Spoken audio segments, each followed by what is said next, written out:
Hello, everybody.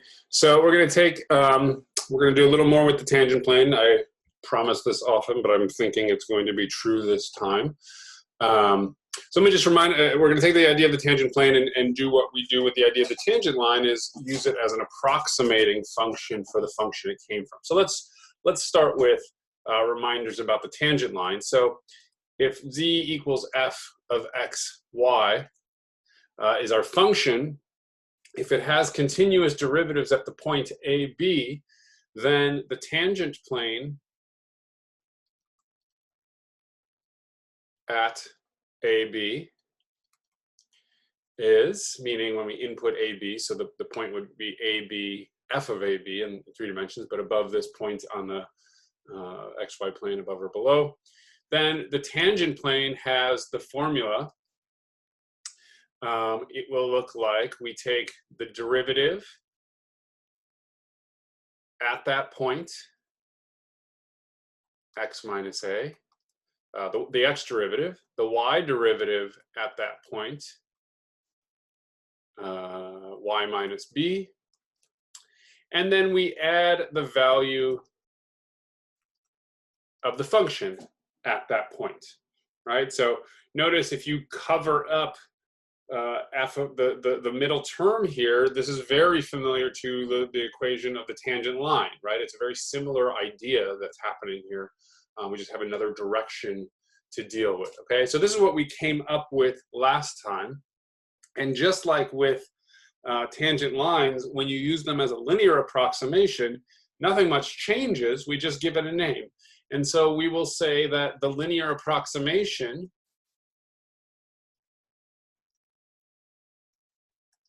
to f near, or let's say at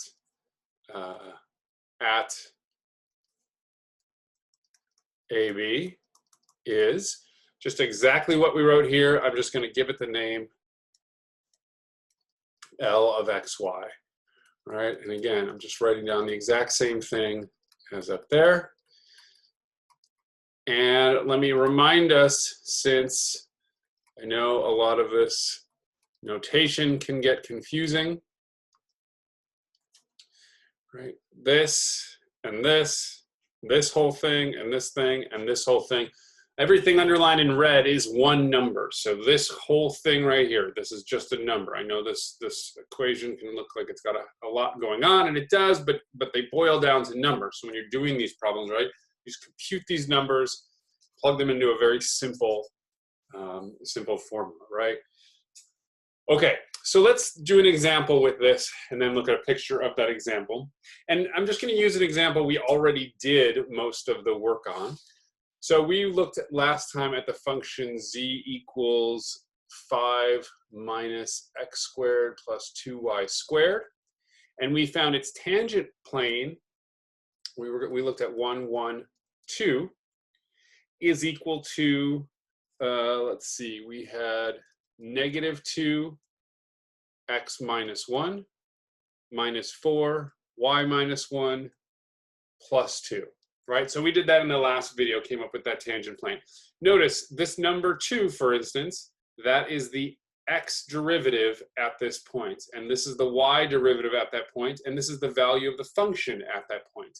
And then these are the x and y coordinates at that point, right? The corresponding things that I underlined over here, we see are just numbers here. Okay. Well, we're now going to just think of this as the linearization of, or the linear approximation of this function. And what is the purpose? Well, it's exactly the same as the linearization of the linear approximation in single variable calculus.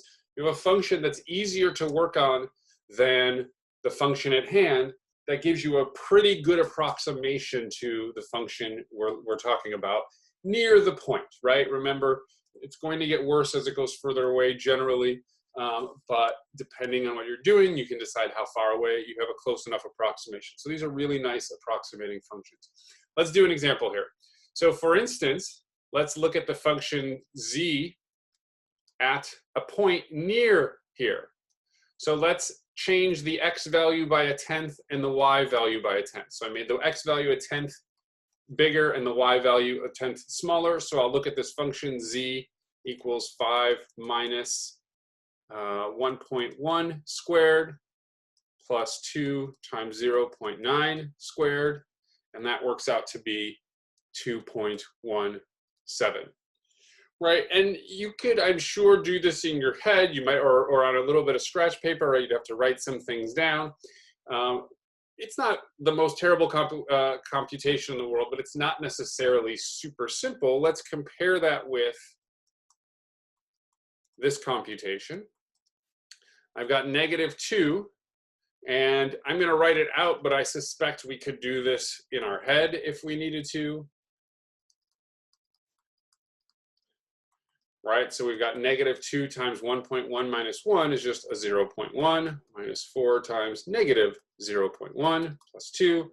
I get a -0.2 plus 0.4 plus 2 gives me 2.2. Right, and so the linearization, right, is off by 3/100ths. Right, we moved away by a tenth in each direction, and we're only 3/100ths off the actual value. Right, so it's pretty good approximation, and that is one of the nice uses of these things. Let's do one last thing with this. We'll just take a look at the picture of this thing. Got a graph.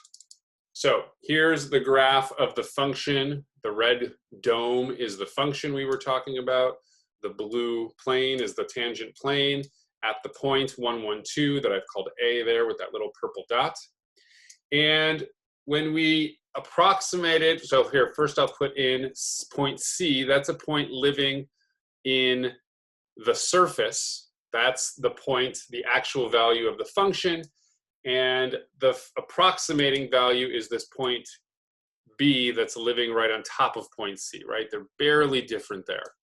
Let's zoom in a little bit, right? And we'll see they are slightly different points, right? It's an approximation, not an exact value. And so as we zoom in, we do see there's a little bit of difference between them, but they are very close to one another, right? As I zoom in here, sometimes when we get close, the rendering starts to get a little bit weird, but right, so we can see that these 2 points are fairly close together. We are zoomed in quite extraordinarily close here, and we just have this small gap. That's the difference in these two is that distance of 3/100ths. So that's how our linear approximation works. At this point A over here, it's touching the curve. The value of the function, the value of the plane are exactly the same. And as we move away, this curved surface is moving away from it. It's moving away from it, creating a gap, and the further away the worst it gets. But for a certain region, the approximation using the plane is pretty nice. And for lots of applications, that approximation is going to be good enough. Okay, that's it for this one. I managed to keep it short. Thanks, everybody. I will see you next time.